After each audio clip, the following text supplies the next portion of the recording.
This is the sign of a possible unraveling of the world order that was established after World War II, which has made one of the most peaceful periods in the history of the world. Senator John McCain calling on America to lead the world with a stronger hand, specifically his concerns over Russia, its hacking during the election, the civil war in Syria, and this most recent international affront, the Chinese seizure of an underwater drone, a U.S. underwater drone. So, what steps can the U.S. take to deal with these superpowers? Let's discuss with counterterrorism expert Daveed Gartenstein-Ross and CNN senior international correspondent Clarissa Ward, conveniently stationed in Moscow right now. It's good to have you both.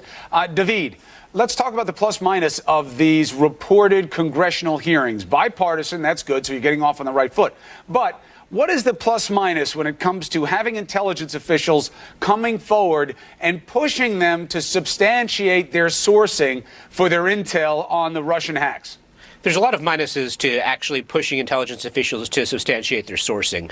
Thomas Reed has a very good piece in the Daily Beast that's out today. The thing that he points out is that when it comes to actually doing digital forensic analysis of hacks, it's a lot like trying to substantiate the Mona Lisa. If you look at one part of the Mona Lisa, like zooming in on a finger, it looks like it can easily be replicated. It's when you actually look at the whole that it becomes very clear what the pattern is. And in this case, there's a lot of evidence that Russia was involved in the hacks. You don't have to even go to what's classified right now.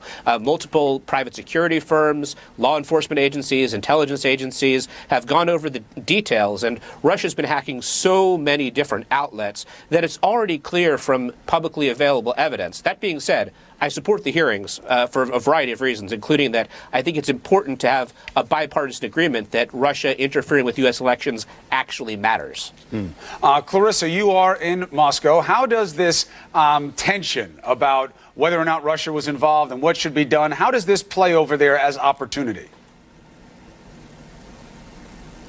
Well, I think that the Russians are, on the surface of it, they're outraged by these allegations. They have been strenuously denying them for a couple of months now. That hasn't changed at all. If you talk to people on the street, whether they're avid Putin supporters or even if they're more sort of urbanized elite liberals, they do view these allegations as being baseless and primarily based on circumstantial evidence. So I don't think people here see this as a really meaningful topic. But at the same time, I think they're enjoying watching it play out, Chris, because they're seeing what a disruptive effect all of this, whether it was Russian hacking or not in their eyes, they're seeing how disruptive it has been to the democratic process. Right. They're seeing U.S. intelligence agencies squabbling with each other. They're seeing all of these implications. They're seeing democratic institutions clearly rattled. And they're also seeing, it's important for our viewers to understand that Russians view President Obama, first of all, not very favorably, but secondly, as being a weak president. And in their eyes, watching this play out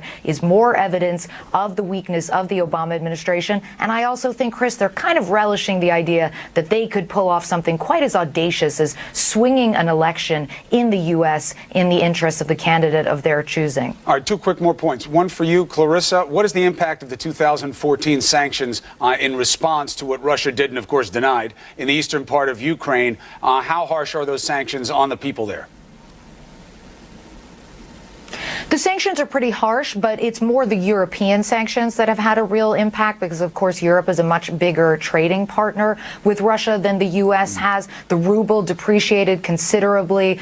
You see Russians obviously traveling less. You can't get cheese here, if you can believe that, because of all the imports that are no longer allowed here. It has definitely had a substantial effect on the price of living here, the cost of living, and the quality of life. What it has not had an effect on is Russian aggression or Russian behavior on the world stage. As we have seen in Crimea, in Syria, it's business as usual for the Kremlin, Chris. All right, now let's switch to China. Daveed, there's a stark difference in how our president-elect ignores Russia, but has decided to emphasize what China has been doing. We'll put up the tweets just to remind our audience here. He has been silent about Putin's reactions. There's been nothing there. But with China, we should tell China that we don't want the drone they stole back. Let them keep it. China steals United States Navy research drone in international waters, rips it out of the water, and takes it to China. Unprecedented act. What is the relative leverage in this situation in taking the Chinese on head on? That's a good question because, look, China has so much of the U.S.'s debt right now. And one of the, interesting quotes is, if you owe someone, $1 billion, they own you. If you owe someone $5 billion, you own them. We actually have a lot of leverage over China. And part of Trump's view with respect to China is that the U.S. has been getting a raw deal in terms of trade with China. He has a number of different other grievances, including Chinese policy towards North Korea and the like. And so it's going to be interesting to see how it shapes up. Ultimately, he probably wants to divide Russia from China, cast them against each other. But with Trump, it's always a question of whether he has direct steps to getting to what his ultimate vision is. That is an interesting little bit of intrigue you threw in there. Is Trump positioning Russia to be an ally against China? We'll have to see if that's thinking or just convenience at this point. Daveed, thank you very much. Clarissa, we let go. She's in Moscow. Thanks to both of you. Allison.